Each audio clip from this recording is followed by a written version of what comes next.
¿Qué onda, perrillos? ¿Cómo están? Espero que se encuentren bien. Yo también estoy súper bien.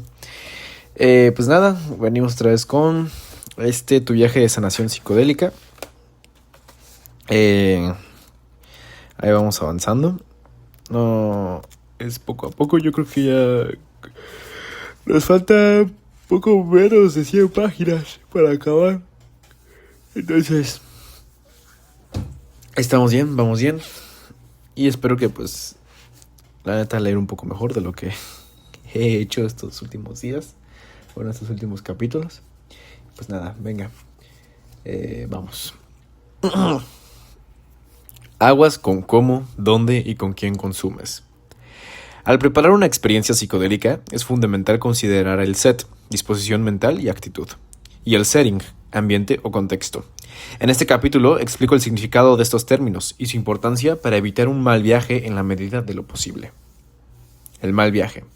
Si queremos evitar el mal viaje, primero debemos entender qué fregados es, ya que muchas personas, al escuchar hablar de psicodélicos, en lo primero que piensan es en quedarse en el viaje, es decir, cuando se experimenta un viaje tan malo que ya no hay forma de regresar a la realidad.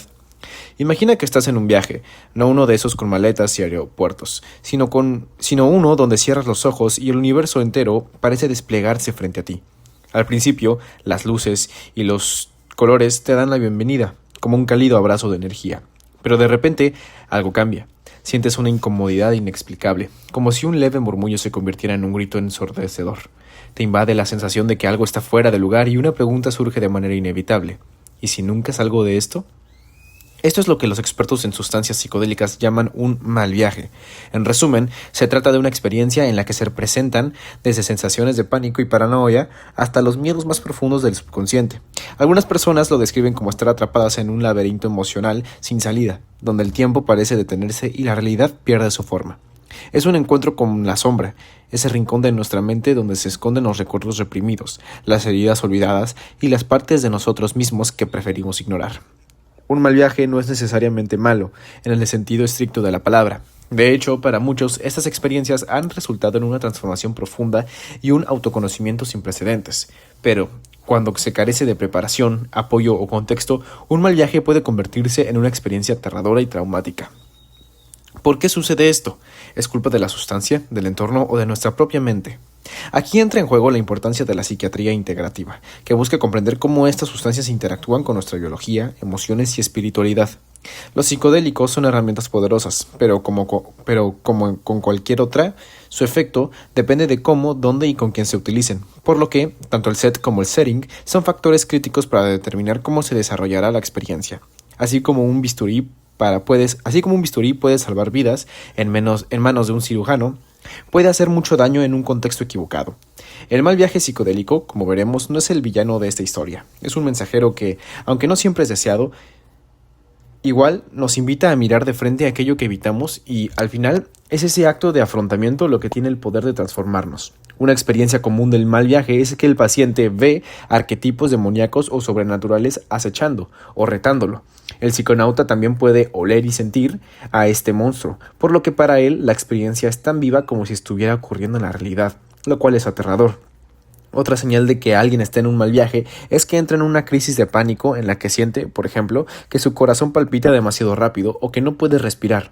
También puede pasar que la persona crea que su cuerpo se deshace y por tanto pierda la noción de sus límites. En el mal viaje se entra en estados de psicosis en los que el psiconauta pierde su vínculo con la realidad.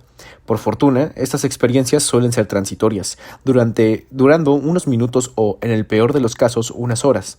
Es muy raro, aunque no imposible, que un mal viaje se prolongue por más de un día. En esos casos, se requiere atención psiquiátrica. Lo complejo en cuanto a la duración de un mal viaje es que, como estas sustancias provocan una pérdida de la noción del tiempo, 15 minutos se pueden sentir como 3 horas. En estas experiencias negativas, uno pierde el control de su mente y entra en lo que yo llamo el estado de la lavadora, que es cuando la mente les da vueltas y vueltas a las mismas ideas, sin parar, como una lavadora de ropa. ¿Qué tipo de ideas son esas?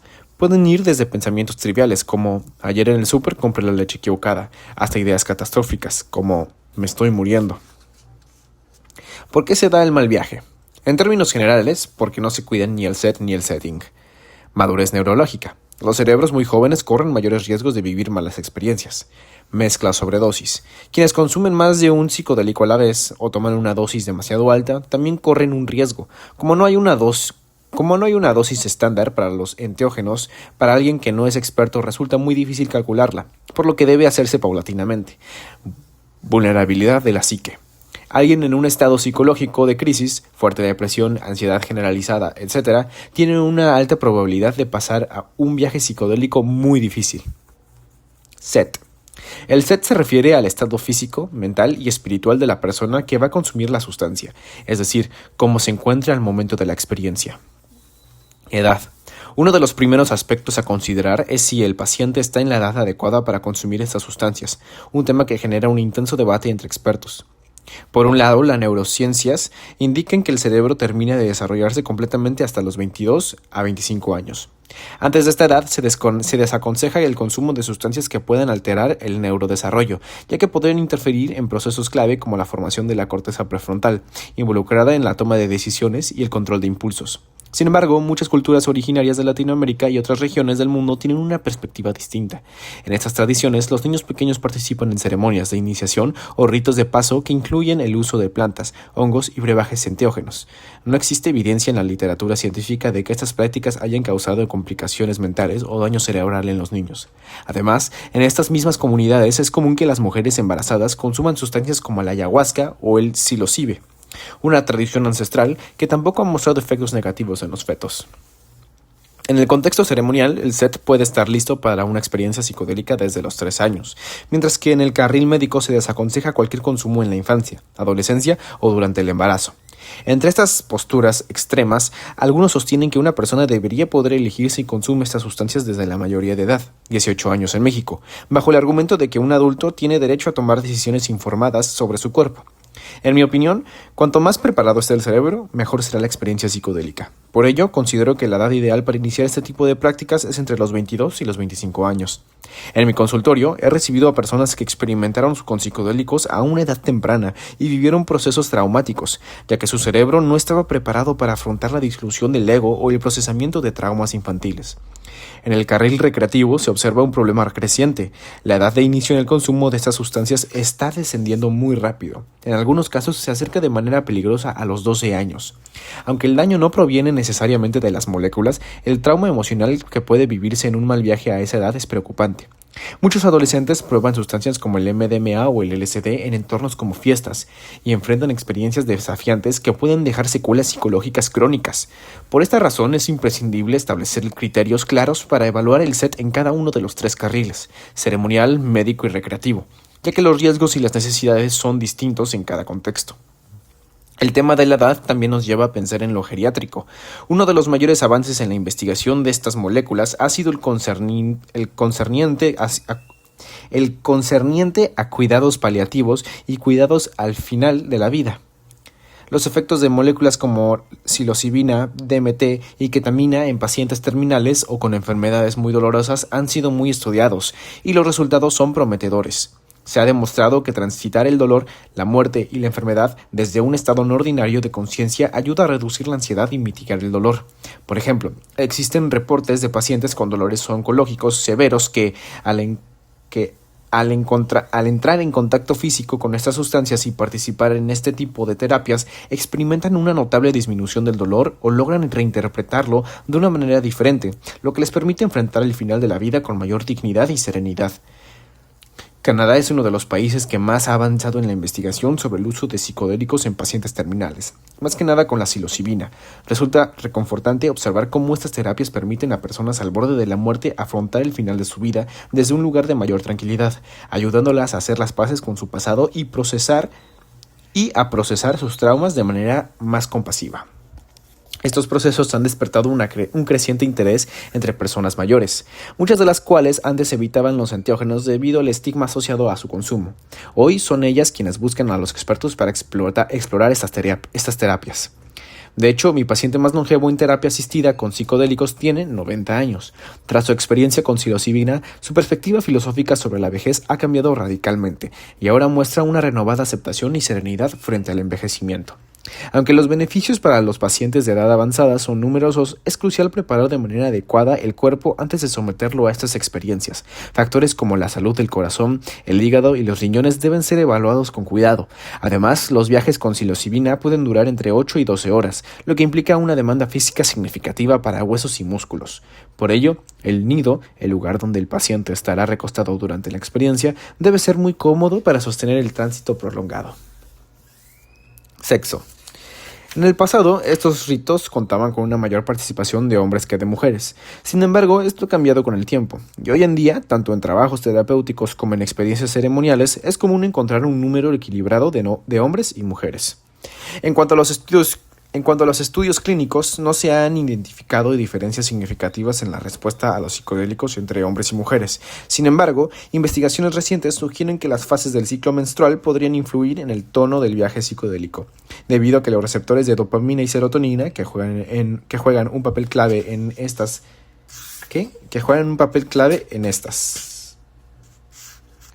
experiencias están distribuidos por todo el cuerpo. Esta misma dinámica explica los cuadros disfóricos premenstruales, en los que algunas mujeres experimentan un impacto notable en su salud mental antes o durante la menstruación. En el carril ceremonial, muchas tradiciones prohíben a las mujeres participar en ritos psicodélicos durante la menstruación debido a su alta vulnerabilidad en ese momento. Por otro lado, en el carril médico se han observado cambios en las experiencias de mujeres que están premenstruando, menstruando u ovulando. Durante estas fases, las mujeres pueden sufrir mayores molestias físicas y emocionales, lo que puede hacer que el viaje psicodélico sea más desafiante, dado que estas moléculas son expansores sensoriales. Molestias como los cólicos menstruales pueden volverse mucho más intensas y difíciles de controlar. Aunque en términos médicos no existe una exclusión formal para las mujeres en estas etapas del ciclo, como ocurre en algunos contextos chamánicos, la preparación para un viaje psicodélico puede requerir ajustes específicos. Por esta razón, en las experiencias psicodélicas que yo acompaño, prefiero evitar la participación de mujeres que estén menstruando, ya que mi prioridad es garantizar un entorno seguro y propicio para todos.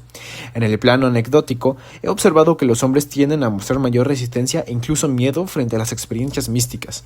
Parece que, de alguna manera, le tienen un pavor profundo a encontrarse con Dios o consigo mismos.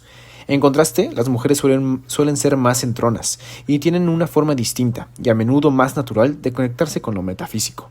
Esto resulta relevante porque, según la literatura científica reciente, quienes experimentan una vivencia mística durante su experiencia psicodélica suelen mostrar mejoras más significativas que quienes no las tienen.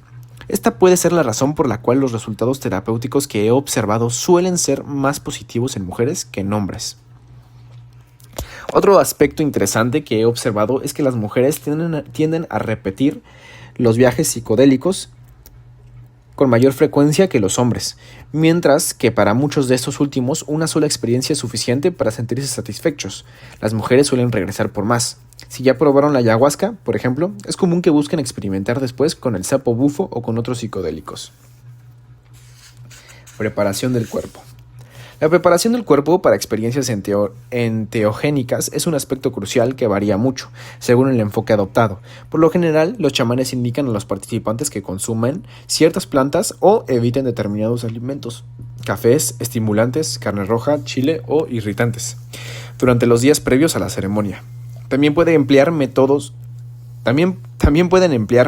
como la masticación de una hoja de coca, que el participante luego escupe. Este acto permite que la madre coca transmita al chamán si el participante está listo para la experiencia. En algunos casos, realizan procesos de limpieza energética para evaluar que todo esté en orden y sintonizar con la energía del paciente. En el carril médico nos guiamos más por el rigor científico. Dependiendo del enteógeno que vayan a consumir los pacientes, les recomendamos abstenerse de cosas como estimulantes, ciertos medicamentos psicotrópicos, grasas y proteína animal. A veces incluso les sugerimos ayunar 12 o 24 horas antes de la toma de la medicina. En el contexto clínico, el médico hace estudios muy generales. Si el paciente tiene algún antecedente heredofamiliar, como un historial de enfermedades cardíacas o psiquiátricas, como la psicosis, entonces se hacen otros análisis más específicos. También es esencial considerar el uso de otras sustancias. Por ejemplo, los pacientes que toman medicamentos psicotrópicos como antidepresivos o ansiolíticos deben tener especial precaución, ya que estos fármacos pueden interactuar con los enteógenos. Esto podría causar bloqueos que impidan una experiencia adecuada o, en casos más graves, desencadenar el síndrome serotoninérgico, una condición potencialmente fatal caracterizada por convulsiones y otros síntomas graves. El consumo recreativo de enteógenos presenta riesgos adicionales, sobre todo porque muchas personas desconocen la importancia de preparar el cuerpo de manera adecuada. Incluso individuos jóvenes pueden tener, sin saberlo, condiciones como hipertensión, lo que podría derivar en emergencias médicas durante fiestas o conciertos.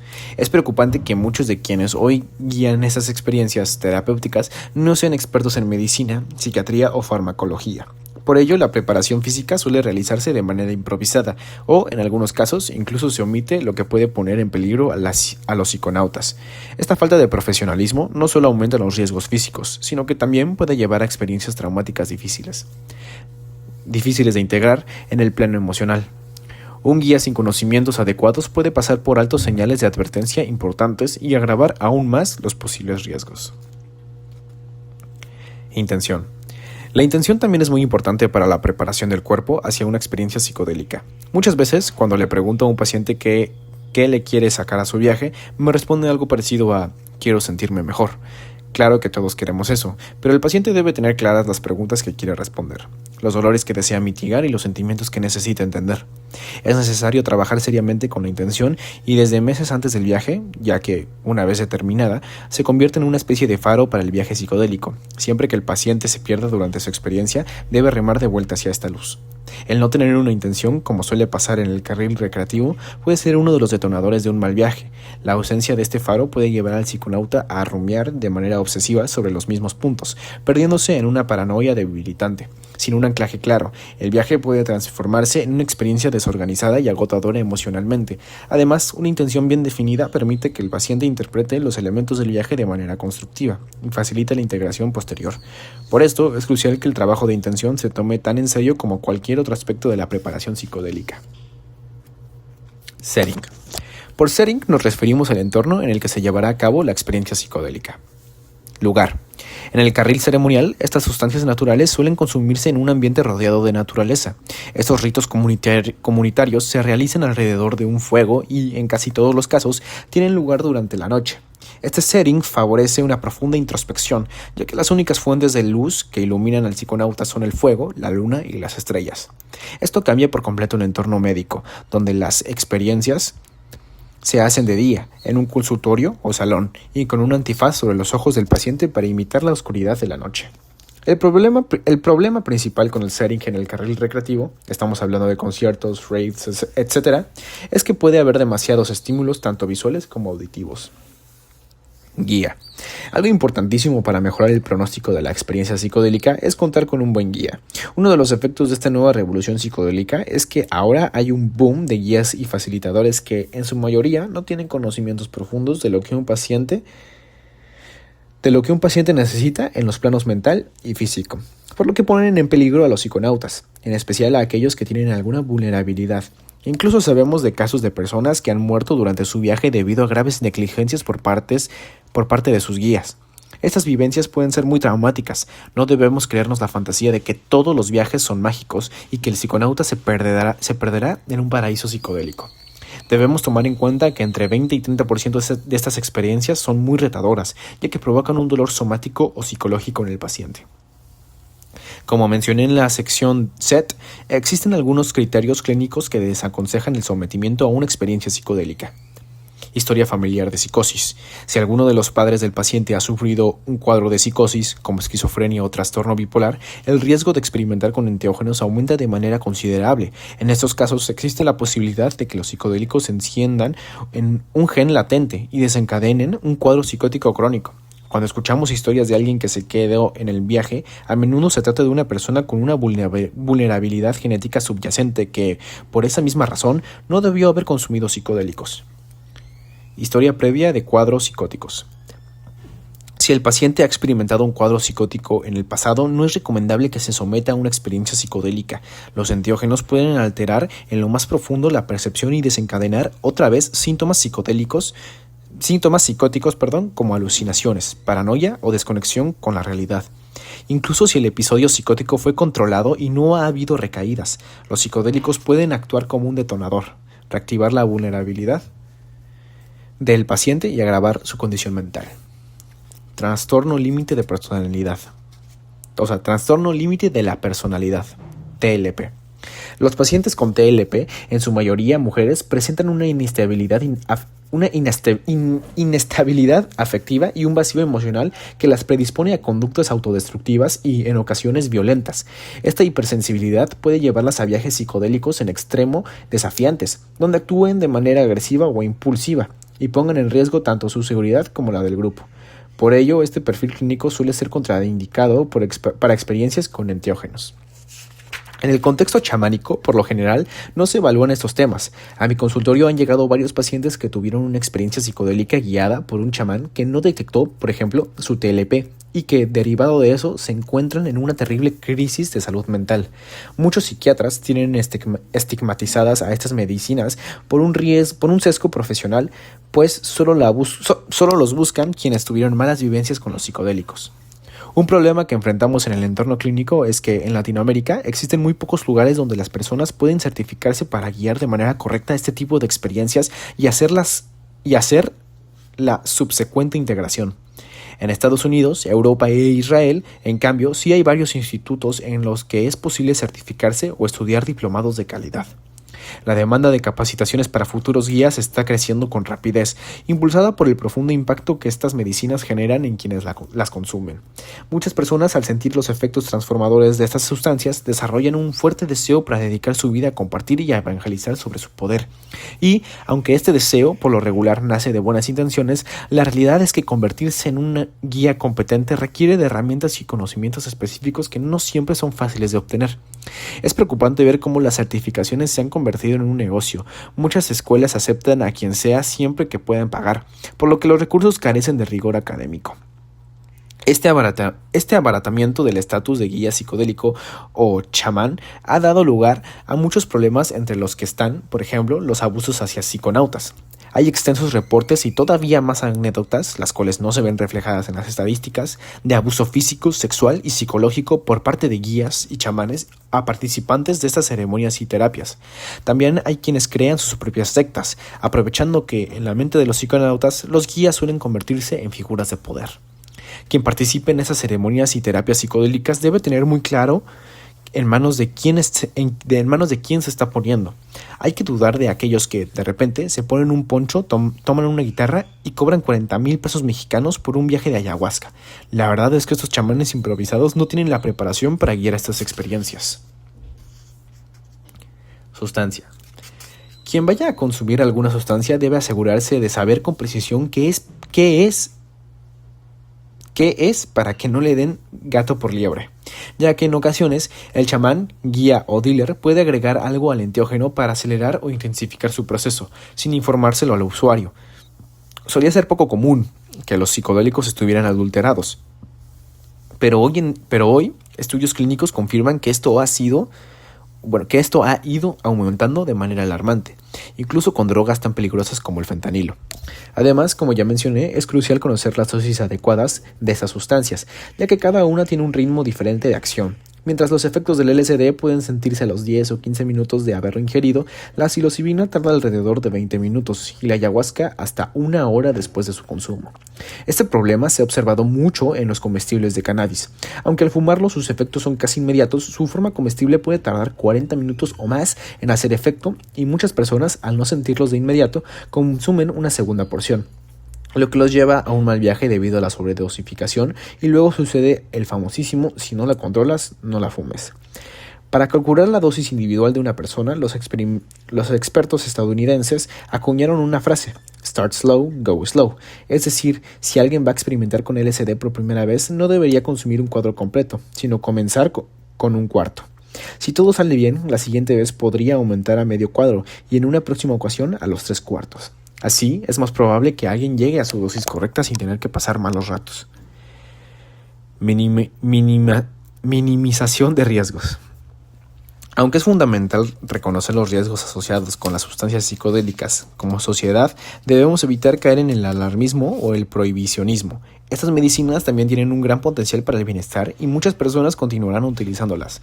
Por eso es crucial que tanto los países como los individuos adopten estrategias efectivas de reducción de riesgos. Tal vez la medida más importante para lograr es la educación. Es fundamental que, por medio de libros como este y otros medios, las personas conozcan la realidad de estas sustancias y tomen sus precauciones, si es que deciden experimentar con ellas. Otro paso indispensable es garantizar entornos seguros para que los psiconautas puedan afrontar viajes difíciles en contextos como conciertos y raves. En muchos países es común que alguna ONG instale carpas en eventos masivos, aisladas del ruido y el caos, donde se ofrece a los viajeros alimentos, hidratación y un espacio tranquilo. En estos lugares no se les juzga, sino que se les brinda asistencia y apoyo. Una sociedad abierta y madura debe ofrecer a los psiconautas la posibilidad de identificar con claridad las sustancias que planean consumir. Algunas ONG de Latinoamérica, como Échele Cabeza y el Instituto RIA, proporcionan reactivos que permiten detectar la pureza de estas sustancias. En México, por ejemplo, esas prácticas han revelado la amplia presencia de drogas peligrosas como el fentanilo, que a menudo se mezclan con sustancias psicodélicas. Es fundamental que la población joven esté informada de que en algunos conciertos, por ejemplo, se instalan carpas donde las personas pueden llevar sus sustancias para que sean analizadas. Otra manera de minimizar el riesgo de los psicodélicos es con los medicamentos trip killers o mataviajes. Estas sustancias son sedantes antipsicóticos. Entre ellas figuran la olanzapina, la risperidona, la quetiapina y las benzodiazepinas. Y su función es disminuir la angustia y relajar al paciente. Sin embargo, este tema es controversial. En el carril ceremonial, por ejemplo, si alguien está teniendo un mal viaje, el chamán lo lavará con incienso o copal. Pero nunca le dará un mataviajes. Hay que tomar en cuenta que, para él, un mal viaje no es malo, sino solo algo que el psiconauta debe vivir o purgar. Por otro lado, los mataviajes tampoco se usan de manera frecuente en la terapia asistida con psicodélicos porque este contexto entiende al mal viaje como una experiencia difícil que, sin embargo, permite comprender aspectos de uno mismo durante la integración. ¿Por qué viste la cara de tu agresor en el guía? ¿Por qué estuviste pensando en cierta persona de tu vida durante media hora de tu viaje? Este tipo de preguntas son de gran utilidad cuando se analizan junto con un experto. Es en el carril recreativo donde más comúnmente vemos el uso de estos medicamentos. Los psiconautas han aprendido que con estas sustancias pueden bajar de sus malos viajes y tranquilizarse. El problema con esto es que los mataviajes son medicamentos serios que uno debe tomar solo bajo la supervisión de un psiquiatra. También, en cuanto a los riesgos que implican los enteógenos, es importante considerar que los únicos legales en un entorno médico son el cannabis y la ketamina. Por lo tanto, los psiconautas y médicos que portan estas sustancias deben ser conscientes de que su posesión puede acarrear consecuencias legales, incluyendo acusaciones por narcotráfico. Por otro lado, existen el riesgo social y el potencial abuso de estas sustancias. Un fenómeno que preocupa es el aumento de psiconautas de largo alcance, es decir, personas que han realizado, por ejemplo, 40 o 50 viajes con ayahuasca. Esto es alarmante, ya que estas sustancias no están diseñadas para un consumo frecuente, como el uso mensual. Incluso desde una perspectiva científica, se ha observado que los receptores involucrados en la experiencia psicodélica continúan actuando durante un periodo aproximado de 6 meses después, lo que refuerza la necesidad de moderación. Una pregunta que me hacen mucho es cuántas veces deben consumir una determinada sustancia, y mi respuesta es que depende de cada persona. La verdad es que no son sustancias para toda la población y a pesar de lo que digan muchos psiconautas, no es obligación de todo ser humano adulto probar los psicodélicos al menos una vez. Aunque la mayoría de los psicodélicos tiene un poder adictivo bajo, sí se puede generar una dependencia psicológica. Un ejemplo de eso sería llegar al punto en el que ya no se pueden disfrutar los festivales de música sin el efecto de algún enteógeno. Otro caso sería el de una pareja que no puede tener relaciones sexuales sin el uso del MDMA. Parte de la educación sobre estas sustancias implica entender que no conocemos sus efectos a largo plazo. Tampoco contamos con estudios clínicos que nos digan cuál es el futuro de quienes llevan una década o más consumiendo psicodélicos con regularidad. La minimización de riesgos no solo salva vidas, sino que permite que las experiencias psicodélicas sean más seguras y constructivas. Una sociedad informada y preparada puede aprovechar el potencial terapéutico y transformador de estas sustancias mientras protege a quienes deciden explotarlas. Y ya fue eso. Ok. Ay, no sé por qué sentí muy pesada mi boca en esta lectura. La verdad es que sí, creo que leí horrible. Pero ya ni modo. Sí, pues perdón, sí leí horrible. No sé qué me pasa. Estos últimos capítulos no sé qué me ha estado pasando, la verdad. Pero pues bueno, espero que pues, la hayan disfrutado o entendido por lo menos. Y pues bueno, nos estaremos viendo en el próximo capítulo. Los amo, ámense y amen a los demás. Chao, chao.